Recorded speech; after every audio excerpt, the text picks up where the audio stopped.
Muli po, kamusta po kayo? Nandito na naman po tayo sa panibagong video na mag-a-attract, magmamanifest sa tulong ng mga love tarot card at ng musikang may orasyon. Isa po ito sa mga paraan para ma-attract natin na maging maayos ang mga pinagdaraanan ninyo tungkol sa inyong buhay, pag-ibig. Ang mga gusto pong matuto ng ganitong pamamaraan at naniniwala sa ganitong pamamaraan ay nasa tamang channel po kayo.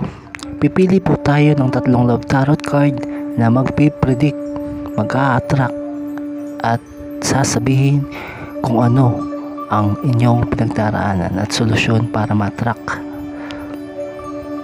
Sa unang love tarot card, makikita po natin larawan ng inyong person.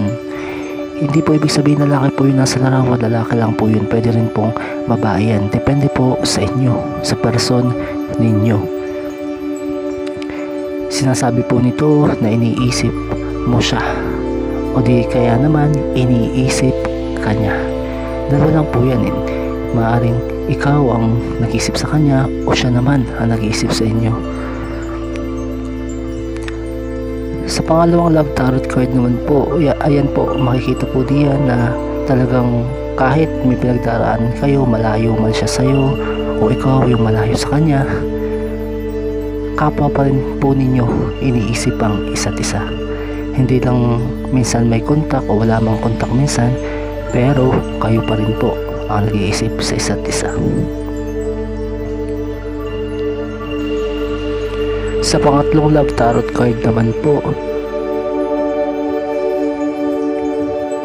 ayan po, sinasabi ng love tarot card, ano man yung meron kayong problema o pinagdaraanan ngayon, in the end, kayo pa rin po.